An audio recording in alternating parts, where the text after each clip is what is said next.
여러분 안녕하셨습니까? 양영태 TV의 양영태입니다.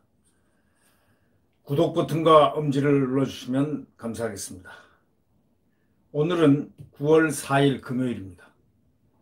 이 윤석열 검찰총장이 참으로 이 난처한 입장에 처한 게 또 하나 있습니다. 추미애 아들, 추미애 장관의 아들을 갖다가 군 병가 의혹 사건이 이제 일어나서 굉장히 지금 구체적인 진술까지 막 나오고 있지 않습니까? 덮여졌던 부정했던 그런 일들이 쫙쫙 나오고 있습니다. 녹취까지 나오고 있고. 자, 이 사건을 빨리 신속히 수사해달라는 그 요청을 받았는데 이 사건을 지금 어디다 배당을 해야 되느냐. 참 도처에 쳐다보니까 전부 윤석열 검찰총장을 말을 들을 수 있는 분들이 다 도처에 이제는 추의 인맥으로 다 돼 있을 거 아니겠습니까? 그러니 윤석열 총장이 어디에 배당할까 지금 고심을 하고 있다는 그런 기사가 떴습니다. 참 고심되겠습니다. 기존의 동부지검에서 지금 계속 수사를 했는데 지금 1년 가까이 8개월을 갖다가 했는데 지금 전부 봐주기 수사를 해가지고 아무것도 진전이 안 되고 오히려 딱 눌러놓고 또 동부지검장은 어디로 영전하고 뭐 이런 식으로 돼 있지 않습니까? 자, 이런 상황인데 또 거기 가는 사람들은 또 전부 다 이 추미애 장관이 인사한 사람들인데 최근 인사에서 친여 성향이 대거 포진했는데 어디다가 이 수사를 맡길까 얼마나 고민되겠습니까? 그래서 이 통합당, 국민의힘이죠. 이름 바뀌었죠.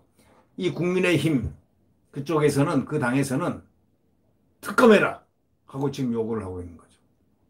중립수사가 가능할지 지금 의구심이 강력하게 제기되는 상황입니다. 이 대검찰청이 이 더불어민주당 대표였던 추미애 법무장관의 아들 서모 씨의 특혜 휴가 의혹과 관련해 가지고 야당으로부터 고발당했습니다. 근데 이 서 씨 등에 대한 수사를 기존 수사를 맡아온 동부지검 거기에 배당하는 방안을 검토하고 있지만 이 검찰총장이 잘못하다가 욕을 바가지로 먹게 됐습니다. 왜? 거기다가 수사 배당을 하자니 이 또 욕을 먹을 거 아닙니까? 국민들이라든가 또는 당에서는 절대 얼마나 욕을 하겠습니까? 지금까지 8개월 동안 수사가 안 돼 있는 수사 진전이 안 된 그 검찰에 동부검찰에 동부지검에 어떻게 그 사건을 맡기느냐 이런 얘기죠. 그런 방안을 검토를 하고 있지만 해당 사건이 지난 8개월 동안 그야말로 유야무야 됐지 않습니까? 무슨 성과 내놓지도 못하고 봐주기 수사 의혹만 증폭시키고 최종 배당을 놓고 그래서 윤석열 총장이 지금 고심을 하고 있는 것으로 알려져 있습니다. 대검의 수사를 갖다가 요청을 했기 때문에 대검에다 수사해달라고 고발을 했기 때문에 대검 총장이 지금 해야 될 판이거든요. 배당을 해야 되는데 그래서 고민이 깊어집니다. 추 장관이 최근 검찰 인사를 통해 가지고 동부지검 수뇌부를 완전히 친여 성향 검사들로 진용을 새롭게 꾸린 바가 있다고 언론은 지적하고 있습니다. 이 동부지검의 중립적 수사에 대한 의구심이 제기되는 바로 그런 상황에서 뻔히 알면서도 검찰총장이 거기다 수사 배당할 수 있겠느냐? 바로 이런 문제죠. 그러니까 어저께 검찰에 따르면 대검은 국민의힘이 바로 그 전날 그러니까 2일날 9월 2일날 오후에 그 추 장관 전직 보좌관 아들 서 씨하고 군 관계자 등을 위계에 의한 공무집행 방해죄 또 근무 기피 목적의 위계죄 방조범 등으로 고발을 했습니다. 대검에다. 이 사건을 조만간 일선지검에 배당해야 되는 것이 지금 윤석열 검찰총장의 입장입니다. 참으로 난감하죠. 그래서 검찰 관계자는 이런 사건 같은 경우에 배당 업무도 통상적인 절차에 따라 이루어질 가능성이 어쩔 수 없이 크다면서도 지난 1월부터 수사해온 동부지검 형사 일부에 배당될 가능성을 시사는 합니다. 왜? 검찰의 어떤 명예를 위해서 어쩔 수 없이 거기다가 수사를 한 곳에다가 수사를 배당을 하는 것이 거의 통상 관례고 원칙이니까 아마 거의 원칙에 준하니까 원칙을 항상 지표로 삼고 있었던 윤석열 총장 입장에서는 정말 난감하죠. 그러나 이제 검찰 관계자들은 그렇게 얘기합니다. 형사 일부에 동부지검에 배당될 가능성이 많다. 이렇게 얘기는 합니다. 그러나 국민의힘 측에서는 특임검사 임명을 요구하고 있습니다. 사건 배당을 놓고 논란이 이제 갈수록 커질 전망입니다. 왜? 지난 8개월 동안 힘으로 눌렀으니까. 힘으로 눌렀다고밖에 볼 수 없지 않습니까? 왜? 수사가 진행이 안 됐으니까. 누구의 힘으로 눌렀는지는 그건 모릅니다. 근데 힘으로 눌렀다는 것밖에 되지 않지 않습니까? 8개월이나 된 수사를 아무것도 없다는 것은 검찰이 그럼 직무를 방기했다는 얘기 아닙니까? 문제가 보통 문제가 아니죠. 또 이번에 만약에 배당을 해가지고 지금 친여 검사들이 포진돼 있다라는 언론의 지적, 또 국민들도 그렇게 생각하고 왜 추미애가 전부 다 했고 그들이 그 면면들이 전부 다 이렇게 다 드러나고 있지 않습니까? 누구는 누구 후배다, 누구 후배다, 뭐 이런 얘기들이 나오고 있으니까 이걸 알면서도 검찰총장이 배당하기도 그렇고 안 하기도 그렇고 또 검찰총장 입장에서는 조직이라는 그 큰 것을 생각할 때 이 수사를 해왔던 동부지검에 또 당연히 관행상 또 근로 수사를 의뢰하면서 수사를 잘하도록 독려하는 수밖에는 없고 자 어떻게 해야 됩니까?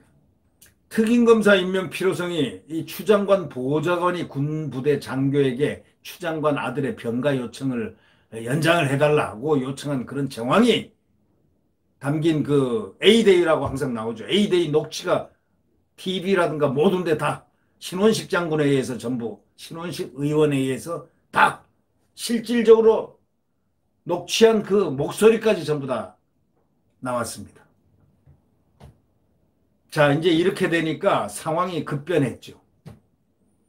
추미애가 지금까지 부인하던 전혀 모른다고 부인했던 부분들, 보좌관한테 보좌관도 모른다고 했던 부분들, 이 부분들이 나타났습니다 말이죠. 나타난 정황이 이제 녹취로 해서 드러났으니 이제 진실성 여부를 확실히 수사를 해야 된다. 이제 수사가 진짜 필요하다. 이런 상황인데 A-Day의 진술을 여태까지 확보하지 못했다고 밝혀서 지금 논란을 키웠습니다. 동부지검은 보좌관으로부터 연락을 받았다는 A-Day의 진술을 확보하지 못했다고 밝혀 논란을 키웠습니다. 여태까지. 근데 A-Day의 녹취가 공개가 됐습니다. 걷잡을 수 없이 이제 커집니다. 자, 동부지검이 보좌관으로부터 연락을 받았다는 A-Day의 진술을 확보하지 못했다고 밝혔는데 이제는 벌써 진술을 다른 데서 신원식 의원실에서 받았잖아요. 녹취를 받았잖아요.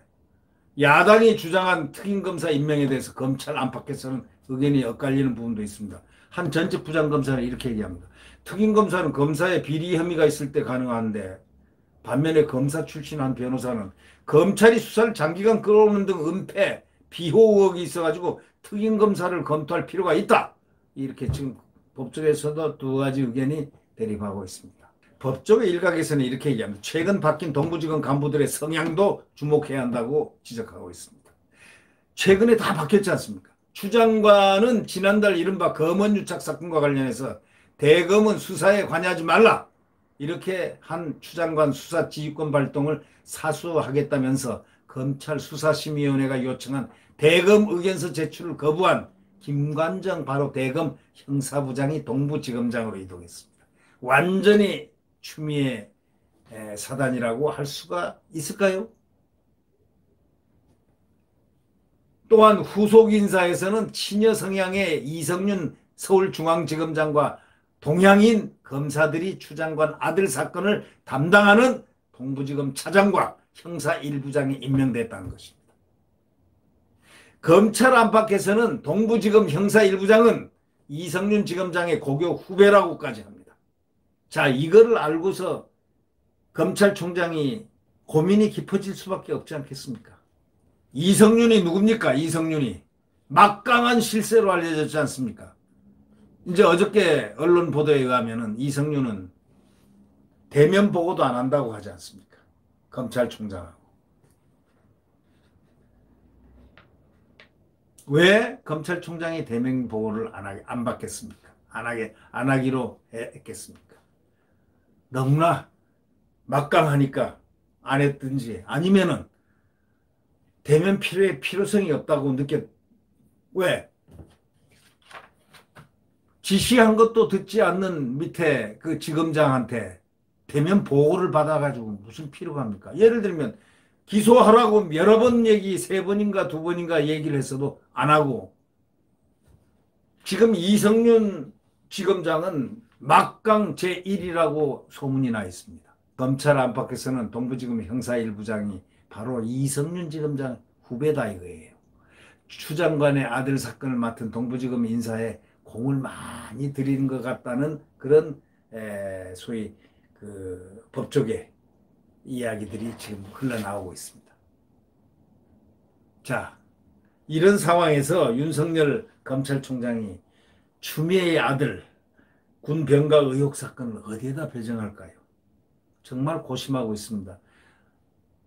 정말 윤석열 총장 참 정말로 이렇게 힘들면서도 거기 앉아서 있어야 하는 그 검찰총장의 그 마음, 그 입장, 국민들이 이제 이해하기 시작했습니다. 만약에 윤 총장이 그곳을 떠나는 순간은 권토중래를 꿈꾸면서 그래도 묵묵하게 지방으로 자천돼가지고 다들 가가지고 있던 많은 수의 검사들이 희망이 없어지면은 어떻게 되겠습니까? 누군가가 올 거 아닙니까? 후임 강력한 검찰총장이 올 거 아닙니까? 떠나자마자 누군가를 세우는데 윤석열과 정반대되는 사람을 반드시 세울 거 아니겠습니까? 우리가 상식적으로 생각해도. 그렇게 되면 검찰이 대한민국 헌법을 어떻게 바라볼지 그것도 상당히 우려되는 바도 있고 또 어떤 검찰총장이 올지 국민들, 언론들은 대충 예상을 하고 있지 않습니까? 그러니 비키기도 뭐하고 딱 자기가 고통을 당하면서 그 자리에 있는 그것이 지금 대한민국 헌법 수호를 하고 있는 최후의 지금 보루가 되어 있으니 말이죠. 네. 그래서 이런 추 아들 군 병가 의혹 사건 어디에 배당할까 윤석열 총장이 너무나 고심하고 있는 것 같다고 언론이 전하고 있습니다.